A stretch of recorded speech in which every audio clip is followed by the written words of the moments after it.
இந்த 8 விஷயத்தை பற்றி உங்களுக்கு தெளிவு கிடச்சிருச்சுன்னா நீங்கள் நினச்சது உங்கள் வாழ்க்கையில் நடக்கும்.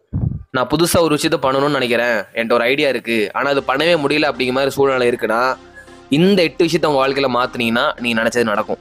கிரியேட்டிவாக ஒரு விஷயம் பண்ணணும்னு நினைக்கும் போது அதுக்கு முதல் சவாலாக வர்றது, ஐயோ நான் தோத்துட்டேன்னா என்ன பண்ணுறது அப்படிங்கிற கேள்வி. Fear of failure. ஒரு விஷயம் நல்லா புரிஞ்சுக்கோங்க, நம்ம ஒரு விஷயம் பண்ணணும்னு நினைக்கிறோம், அதுக்கான முயற்சி எடுக்கிறோம், நடந்தாலும் சந்தோஷம், நடக்காட்டியும் சந்தோஷம். ஏன் தெரியுமா? நீங்கள் முயற்சி பண்ணியிருக்கீங்க.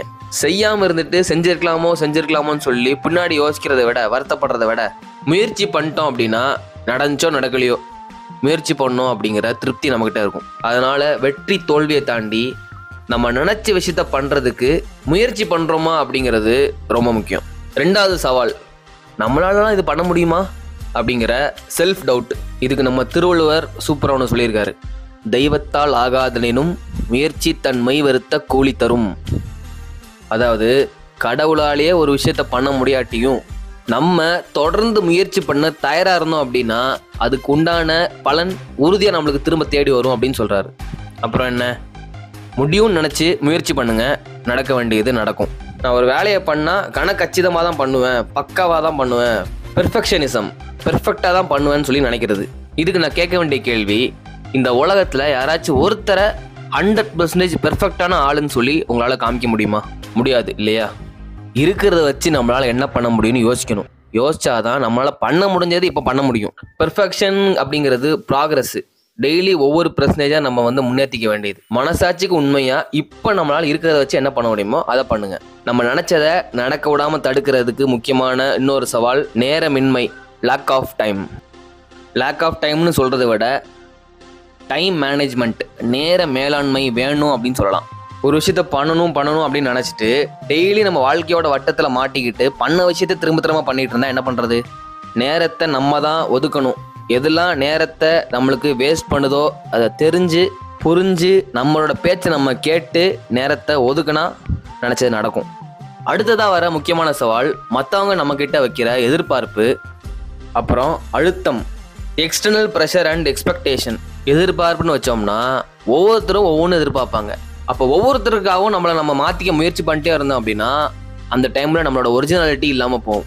நம்மளோட ஒரிஜினாலிட்டி எங்கே இல்லையோ அங்கே நம்மளோட க்ரியேட்டிவிட்டியும் இல்லை, அங்கே ப்ரெஷர் மட்டும்தான் இருக்கும். இன்புட் எவ்வளோ நாளும் வாங்கிக்கோங்க, ஆனால் நீங்கள் பண்ணுறது உங்கள் ஸ்டைலில் பண்ணுங்கள், உங்களுக்கு பிடிச்சதை பண்ணுங்கள். எல்லாரோட எக்ஸ்பெக்டேஷனையும் நம்மளால் பூர்த்தி பண்ண முடியாது. ஸோ பிடிக்கிறவங்களுக்கு பிடிச்சா போதும். அடுத்ததாக இருக்கிற முக்கியமான சவால், மற்றவங்க நம்மளை ஏதாச்சும் குறை சொல்லிடுவாங்களோ. Criticism and rejection. விமர்சனம் இல்லாத மனுஷனே கிடையாது. விமர்சனம் இருந்தால் தான் அவங்க வாழ்க்கையில் ஏதோ ஒன்று உருப்படியாக பண்ணுறாங்கன்னு அர்த்தம். விமர்சனம் பண்ணுறவங்களுக்கு நன்றி சொல்லி கோடி கும்பிடு போடணும். ஏன் தெரியுமா? அவங்க தான் நம்மளை வளர்த்து விடுற சக்தியே. எந்த விதமான விமர்சனமாக இருந்தாலும் அதை நம்மளே மெருகேற்றிக்கிற ஒரு வாய்ப்பாக பார்க்கணும். அங்கே இருந்து தான் க்ரியேட்டிவிட்டி பிறக்கும். அடுத்த சவால், பண்ணுற விஷயத்தில் மோட்டிவேஷன் இல்லாமல் போகிறது. ஏன் மோட்டிவேஷன் ஒருத்தருக்கு தேவைப்படுது அப்படின்னா அவங்க ஏன் அதை பண்ண ஆரம்பித்தாங்க, ஒய் அப்படிங்கிறது ஞாபகப்படுத்தணும்.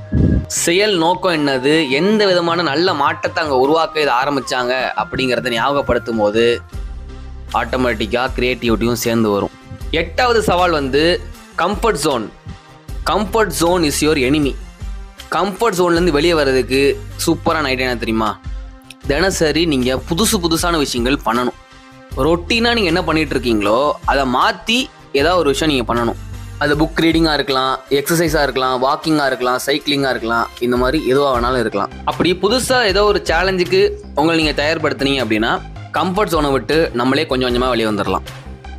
ஸோ இந்த 8 விஷயத்த உங்கள் வாழ்க்கையில் நீங்கள் சரியாக ஹேண்டில் பண்ண தயாராக இருந்தீங்கன்னா, கையாள தயாராக இருந்தீங்கன்னா நீங்கள் நினச்ச விஷயத்த உங்களால் செய்ய முடியும், க்ரியேட்டிவிட்டியோடு செய்ய முடியும். உறுதியோடு நம்புங்க, நினச்சது நடக்கும். உங்கள் நேரத்துக்கு நன்றி. நான் உங்கள் மிதுன், C-Cube சேஞ்ச் மேக்கர்.